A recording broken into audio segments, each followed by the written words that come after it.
Meus amigos, muita coisa aconteceu no final de semana no futebol brasileiro. Nós tivemos uma goleada avassaladora do Mirassol sobre o Bahia. E ó que tem gente que defende que o Rogério Ceni é um super técnico. Eu sempre falei aqui pra vocês que eu nunca achei nada demais. Pra mim é um técnico comum que simplesmente não consegue decolar com um time bom em mãos. E olha que ele já treinou equipes muito boas. O Mirassol fez 5-1, só não fez 6 porque teve um gol anulado. 5-1 em cima do Bahia e começa a se firmar ali como um candidato talvez até pré-Libertadores, mano. Já pensou o Mirassol na pré-Libertadores? Agora deixa eu falar outra coisa que aconteceu também nesse final de semana. O Galo perdeu pro Vitória. O Vitória, aquele que levou uma entubada de 8-0 do Flamengo, o Galo perdeu para o Vitória. E, inclusive, teve até pedido de desculpa do Hulk para o torcedor. Então dá para perceber que bastante coisa aconteceu nesse final de semana, só que a tabela lá em cima, ela não mudou muito não. Na minha opinião, o Mirassol faz uma campanha impecável e olha só, se mostra o grande estreante até agora do Campeonato Brasileiro. O técnico que vem fazendo um trabalho magnífico com um clube discreto, com jogadores discretos, os caras vêm fazendo um trabalho muito interessante. Roda essa vinheta aí. Antes de rodar a vinheta, os palmeirenses têm que entender que o Abel Ferreira e a Leila Pereira chancelaram a CBF, parabenizando a CBF pela mudança lá do calendário. Eles viraram as costas para os clubes de futebol, tomaram uma atitude que prejudicou inclusive a própria equipe, simplesmente para fazer o afago e a política da boa vizinhança com a CBF. Agora aguenta, não adianta reclamar de arbitragem. A gente perdeu o poder de argumentação para isso. Roda a vinheta e bora lá.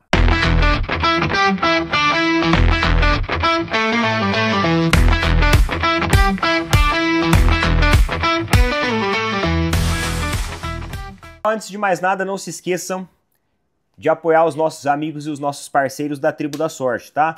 Tô entrando aqui ó, na plataforma da Tribo, porque agora nós estamos, hoje é dia 1º, segunda-feira, dia 1º, mês começando, mas ó, saiba que você pode começar esse mês muito bem.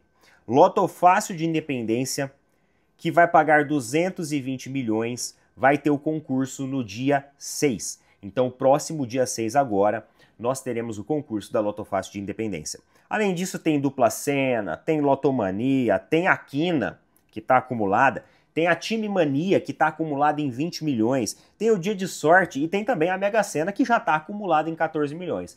Então você, ó, oportunidades não faltam para de repente você fazer a sua fezinha e mudar de vida.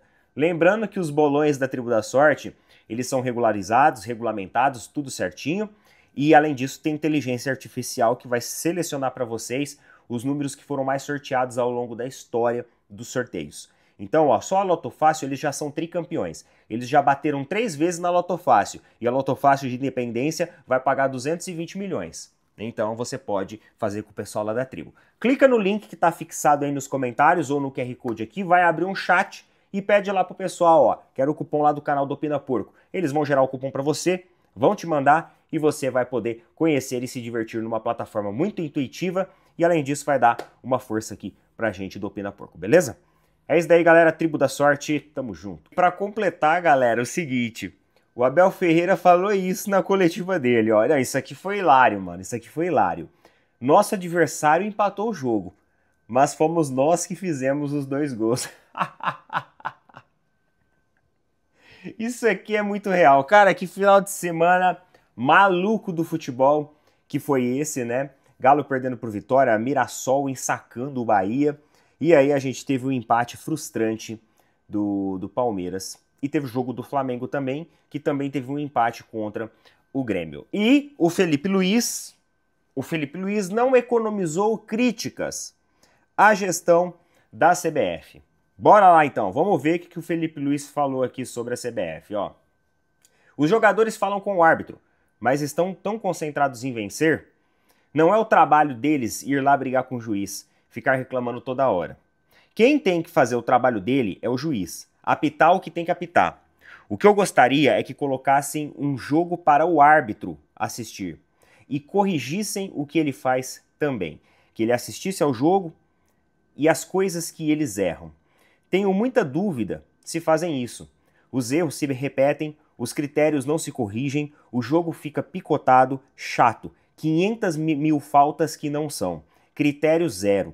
Isso me decepciona muito, porque o que a gente mais quer é isso. Não se preocupar com o árbitro. Pensar simplesmente no jogo. Então, o técnico Felipe Luiz fazendo várias e várias críticas à arbitragem.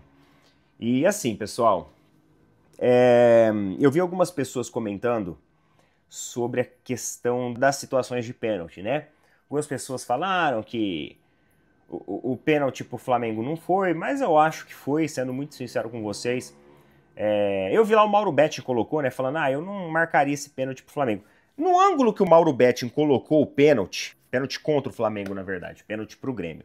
No ângulo que o Mauro Betting colocou o pênalti, realmente, de fato, ele dá a sensação assim, parece que não foi. Só que quando você olha o ângulo numa câmera mais aberta, você entende ali a dinâmica da partida. Você entende que tinha um jogador do Grêmio chegando em condição de receber aquele passe e que o braço do Ayrton Lucas, ele realmente fez ali uma ação de bloqueio que constituiu um pênalti.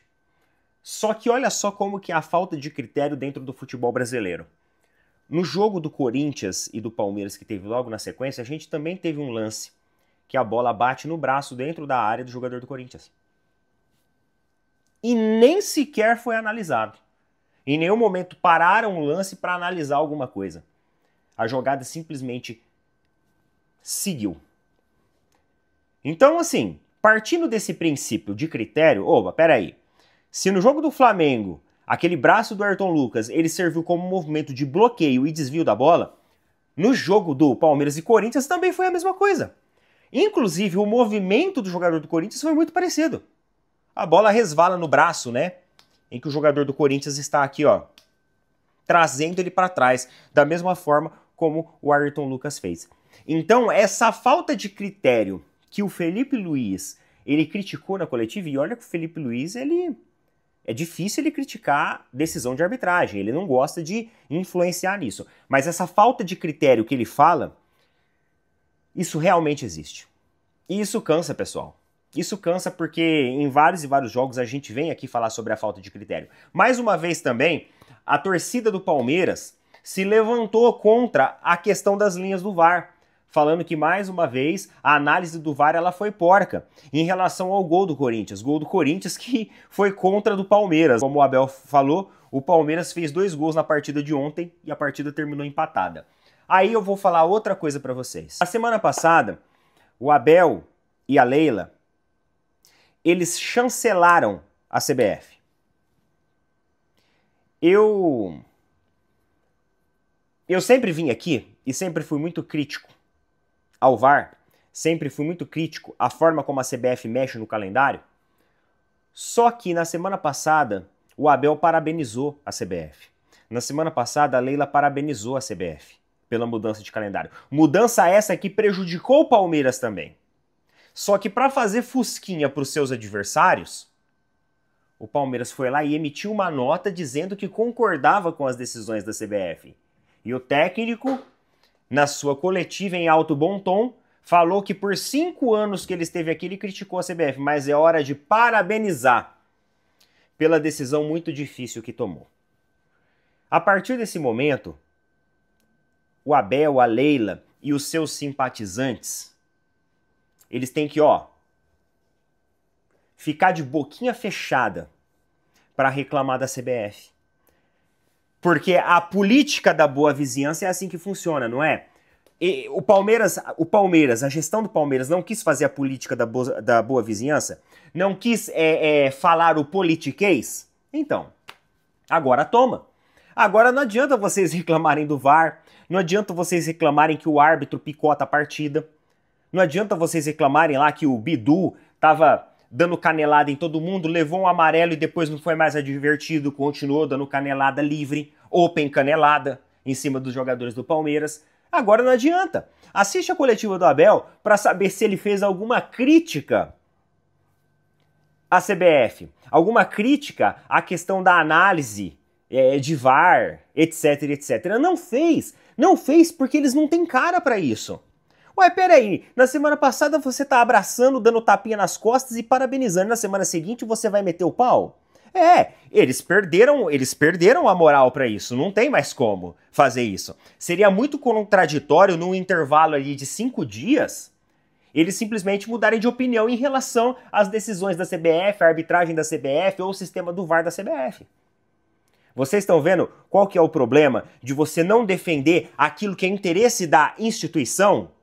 De você tentar ficar fazendo afago político com gestores de Confederação Brasileira de Futebol? Meus amigos, o que a gente precisa entender é o seguinte, tá? Os interesses do Palmeiras, eles são paralelos aos interesses da dona CBF. Eu acho que isso já ficou muito claro. A seleção brasileira há mais de 2 décadas vem sendo destruída pela senhora CBF, que dentro ali das suas manobras políticas, dentro do seu politiquês, fica fazendo esse joguinho, onde a relação de jogadores convocados não é por uma questão de meritocracia, é por uma questão de quem tem empresário, quem é vitrine. É assim que funciona lá dentro. Então, os interesses do Palmeiras, eles têm que ser defendidos, custe o que custar. Ah, mas vamos ficar mal com a CBF. Dane-se. Não importa. Mas não.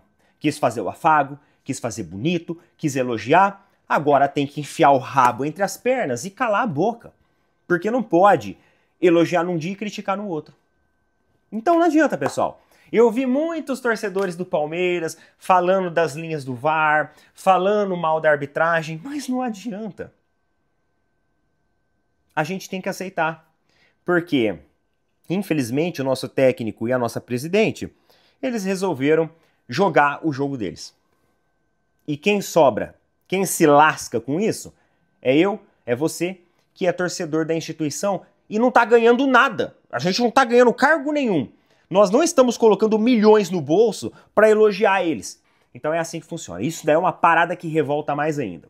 E ainda revolta quando você encontra pela internet uns torcedores ignorantes que querem ainda pagar de bonito na internet.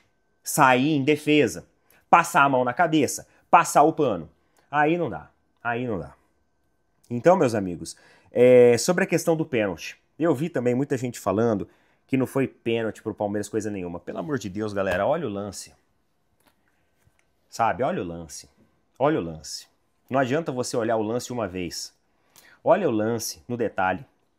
Olha, detalhe, foi 2 vezes pênalti. Sabe por que foi 2 vezes pênalti? Porque antes do Vitor Roque dar o passe, o Vitor Roque também já sofre o pênalti. Porque o jogador do Corinthians simplesmente abraça ele em campo. E ele fazendo de tudo para ficar em pé e o jogador do Corinthians abraçando o cara. Naquele momento ali já foi pênalti. Mas pelo menos o árbitro sinalizou o lance seguinte, né? Que o Charles, né? Charles, que é o jogador do Corinthians, o zagueiro do Corinthians, é defensor, né? Ele vai lá, mano, e dá uma canelada assim, ó. Vai de canela com canela em cima do jogador do Palmeiras e faz o pênalti. Que dali é pênalti claro, pessoal. Eu sempre falo aqui, se não fosse pênalti, veja bem, se aquilo dali não fosse um pênalti, fortaleceria mais ainda o meu discurso anti-gestão do Palmeiras. Eu viria aqui, e eu falaria até não querer mais. Ah, Neto, não concordo com você. Coloca aí a tua opinião. Beleza? Vamos dar uma olhada então como que ficou a classificação da competição em relação a isso? Em relação a essa rodada maluca, doida que a gente teve. Vamos lá então, classificação do Campeonato Brasileiro, tá? Primeiro lugar, Flamengo, 47 pontos. Flamengo, graças à parmeirada, a fralda cheia do Palmeiras ontem, continua ali isolado, com 47 pontos. Cruzeiro, segundo lugar, com 44 pontos. No fim, o final de semana foi ótimo pro Cruzeiro, né? Porque o Cruzeiro venceu. É o único lá do top 3 que venceu. Terceiro lugar, Palmeiras com 43 pontos. Quarto lugar, Bahia. Tomou uma sapatada, mas continua aí em quarto lugar. Quinto lugar, Botafogo com 35 pontos. E sexto lugar, Mirassol com 35 pontos também. Olha o Mirassol aparecendo aí. Vai ser muito engraçado se o Mirassol terminar na frente do Botafogo. O Botafogo fez mais de 600 milhões de investimento em reforços. Você imagina o Mirassol terminando com uma vaga garantida da Libertadores e o Botafogo tendo que ir para uma repescagem ou até fora da Libertadores. Seria muito engraçado isso. Seria muito engraçado. Aí depois vem. Agora vamos lá para o Z4. Z4, o Vitória em 17º, 18º Juventude, 19º Fortaleza. Galera, o que aconteceu com o Fortaleza? Fortaleza não faz mais jus ao nome, né? Entendeu? Pegou? E em 20º e último lugar, o Sport Recife. É isso daí. Entre idas e vindas... Olha aí, ó. Olha só a notícia que eu deparo. Palmeiras domina Corinthians na arena, mas faz gol contra e Derby fica no empate. Dominou. Ficou mais tempo com a bola, mas não fez nada. Dominou. Ah, nossa, o Palmeiras dominou o Corinthians. Dominar numa afobação daquela não adianta de nada. Beleza? É isso daí então, meus queridos. Coloca nas opiniões aí. Boa segunda-feira para todo mundo. Tamo junto. Valeu, falou, até mais.